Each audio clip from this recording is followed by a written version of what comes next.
ಮದುವೆಯಾದ ಗಂಡಸು ಮನೆಯಿಂದ ಹೊರಗೆ ಹೋಗುವಾಗ ಹೆಂಡತಿಯ ಈ ಒಂದು ಭಾಗವನ್ನು ಸ್ಪರ್ಶ ಮಾಡಿ, ಅಂದರೆ ಹೆಂಡತಿಯ ಈ ಒಂದು ಅಂಗವನ್ನು ಸ್ಪರ್ಶ ಮಾಡಿ ಮನೆಯಿಂದ ಹೊರಗೆ ಹೋದರೆ ಸಾಕು, ಸುಖ ಶಾಂತಿ ನೆಮ್ಮದಿ ಲಭಿಸುವುದರ ಜೊತೆಗೆ ಅಖಂಡ ಐಶ್ವರ್ಯ ಅನ್ನುವುದು ಸಿಗುತ್ತೆ.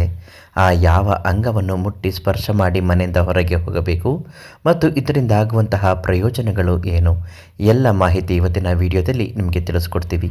ಅದಕ್ಕಿಂತ ಮೊದಲು ನೀವಿನ್ನೂ ನಮ್ಮ ಚಾನಲನ್ನು ಸಬ್ಸ್ಕ್ರೈಬ್ ಮಾಡಿಲ್ಲ ಅಂದರೆ ಮೊದಲು ಸಬ್ಸ್ಕ್ರೈಬ್ ಮಾಡಿ, ಹಾಗೂ ನಿಮ್ಮ ಸಮಸ್ಯೆಗಳು ಶಾಶ್ವತ ಪರಿಹಾರ ಆಗಬೇಕು ಅನ್ನುವುದಾದರೆ ಶೇಷಗಿರಿ ಭಟ್ ಗುರುಗಳಿಗೆ ಒಂದು ಕರೆ ಮಾಡಿ ಪ್ರತಿಯೊಂದು ಸಮಸ್ಯೆಗೂ ಶಾಶ್ವತವಾದ ಮುಕ್ತಿಯನ್ನು ನೀಡ್ತಾರೆ.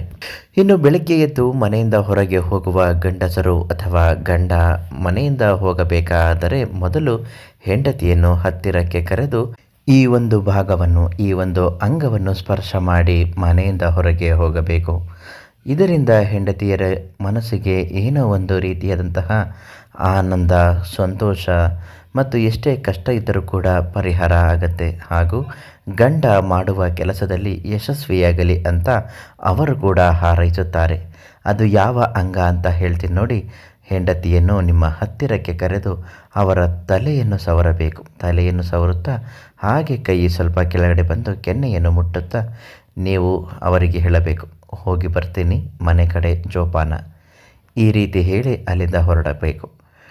ಇಷ್ಟು ಮಾಡಿದ ಮೇಲೆ ಹೆಂಡತಿಯರಿಗೆ ಏನೋ ಒಂದು ರೀತಿಯಾದಂತಹ ಸಂತೋಷದ ಮನೋಭಾವನೆ ಬರುತ್ತೆ. ನನ್ನ ಗಂಡ ಮಾಡುವ ಕೆಲಸದಲ್ಲಿ ಒಳ್ಳೆಯದಾಗಲಿ, ಅವನು ಯಾವುದೇ ರೀತಿಯಾದಂತಹ ತೊಂದರೆಗೆ ಈಡಾಗಬಾರದು ಅಂತ ದೇವರಲ್ಲಿ ಪ್ರಾರ್ಥಿಸಿಕೊಂಡು ಹಾರೈಸಿ ಅಲ್ಲಿಂದ ಕಳುಹಿಸಿಕೊಡಬೇಕು. ಈ ರೀತಿ ಮಾಡಿ ನೋಡಿ, ಗಂಡನಾದವನಿಗೆ ಯಾವುದೇ ಕಾರ್ಯದಲ್ಲೂ ಯಶಸ್ಸು ಅನ್ನುವುದು ಆಗುತ್ತೆ. ಹಿಡಿದ ಕಾರ್ಯವನ್ನು ಸಾಧಿಸಿಕೊಂಡು ಬರ್ತಾನೆ. ಇನ್ನು ನಿಮ್ಮ ಜೀವನದಲ್ಲಿ ಯಾವುದೇ ಒಂದು ಸಮಸ್ಯೆಗಳಿದ್ದರೂ ಮತ್ತು ಶಾಶ್ವತ ಪರಿಹಾರ ಆಗಬೇಕು ಅನ್ನೋದಾದರೆ ಶೇಷಗಿರಿ ಭಟ್ ಗುರೂಜಿಗಳಿಗೆ ಒಂದು ಕರೆ ಮಾಡಿ ಪ್ರತಿಯೊಂದು ಸಮಸ್ಯೆಗೂ ಶಾಶ್ವತವಾದ ಪರಿಹಾರವನ್ನು ಅವರು ನಿಮಗೆ ನೀಡುತ್ತಾರೆ ಅಂತ ಹೇಳ್ತಾ ನಾಳೆ ಮತ್ತೊಂದು ಮಾಹಿತಿಯೊಂದಿಗೆ ಭೇಟಿ ಮಾಡ್ತೀನಿ. ಧನ್ಯವಾದಗಳು.